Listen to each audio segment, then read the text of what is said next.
Welcome one, welcome all, it's Luke here. I hope you're well. Today I'm going to have a look over this Autosport article on Haas about clarifying rules of engagement between Ocon and Bearman, and I'm also going to throw in my little 2 cents. So I feel like when I read rules of engagement and team orders and number one and number two drivers, all these terms, they all have very different meanings. They're all very situational to the team itself and have many different criteria. And personally, I think rules of engagement is probably the most laid-back term that you could come up with for something like this when it comes to inter-team rivalries or how two drivers work together for the benefit of the team. Specifically with Haas as well, they definitely have two solid drivers. As long as the car is something similar to what they had last year, then I believe Haas is viable for consistent point scoring. Obviously for Ollie, he already sort of has some stars aligning for his future, as long as he doesn't completely balls it up, which I don't think he will. I think he can be consistent, he can be dependable, reliable, he can score those points. I feel like he will stay out of danger for the most part. I don't think he's going to be risky. All he has to do is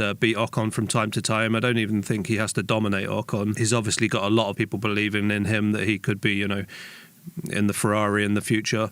With Ocon, obviously, he's a bit more feisty. He has a bit more of a reputation. He's been up against some good teammates in the past, obviously, and he's also had a lot of not rivalries, but clashes, and he's a little bit more prone to maybe causing friction between teammates. But saying that, I think he definitely can be a good team player. I don't think he's going to overlook Bearman as a teammate, but he's not going to want to be outclassed by Bearman. So in a way, I feel like he's going to have to put up a fight a little bit, but obviously within the rules of whatever's being laid out here by the team principal. So onto the article. So Haas team boss Komatsu vows to issue clear instructions to new drivers in a bid to avoid intra-squad squabbles. Team principal Komatsu will clarify rules of engagement for new drivers Esteban Ocon and Ollie Bearman for them to follow in the 2025 Formula One season. The American squad has a history of flashpoints between teammates, with former drivers Kevin Magnussen and Romain Grosjean colliding several times in 2019, while Mick Schumacher and Mazepin regularly tried to occupy the same piece of racetrack in 21. These incidents occurred on the watch of former team boss Gunther Steiner, with Komatsu chief race engineer until his elevation to team boss at the start of last season, when Haas ran Hülkenberg alongside Magnussen. The duo only had one really contentious moment during the 24 campaign, when Hülkenberg was unexpectedly undercut by Magnussen after suffering a slightly slow pit stop at the Austrian GP, and they subsequently duked it out on track. But given Ocon has a considerably more checkered history of incidents with his F1 teammates, from his days racing Perez through to his clashes with Fernando Alonso and Pierre Gasly at Alpine, questions have already been raised about what might happen in his new relationship with rookie Bearman. When asked if he would be doing anything different in terms of establishing clear racing rules at Haas this year, or if he was choosing to see how things develop,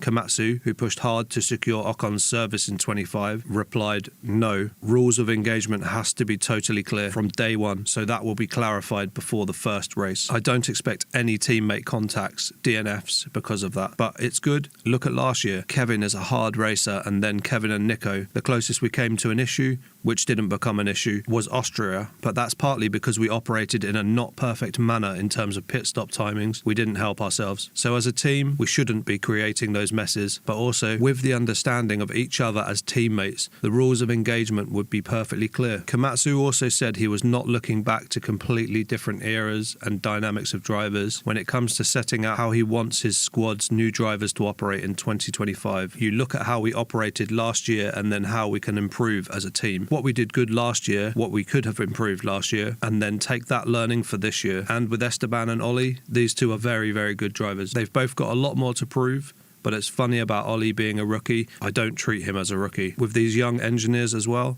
they will grow together. We don't treat him as a rookie in the sense that we pay lots of attention to what he has to say, because of course he's got good experience in Ferrari's education and simulator. He's been driving our car. Every time he gets in the car, his feedback's been excellent. The approach has been excellent. Speed has been great. You saw in Baku and Interlagos, where Bearman raced in place of Magnussen last year. Both qualifying sessions, he out-qualified Nico, who was our reference, right? I think we got a very good combination with Ocon. And just to finish off here with a couple of user comments that were left under the article. This user says, "Should be fine. Ollie won't even be able to see Esteban in his rear views most weekends." It's interesting. I think he makes a point. I know he's trying to be funny, and I think it is funny. He makes a good point.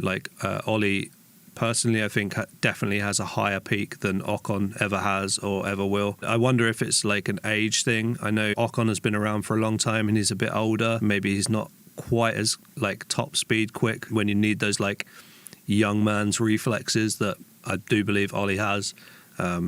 So yeah, it could be onto something here. And the second comment here is that golden oldie, don't crash into your teammate, enough said. Yeah, pretty much. I think it's like I said at the start of the video, of all the terms that you use for like inter-team rivalries and how teammates will actually work together and score points, you know, for the team. Yeah, I think this is the most kind of like laid back rule set here for the team specifically. It's definitely not a number one, number two driver kind of deal. I don't know whether this will require like race by race team orders. I don't think so either. So yeah, just this is it's quite clear. No contact, do not share the same space of tarmac, don't cause damage, and don't waste valuable time and resources repairing the cars. Thanks for listening, everyone. Make sure to leave a comment, like, subscribe, all that good stuff. I'll see you on the next one.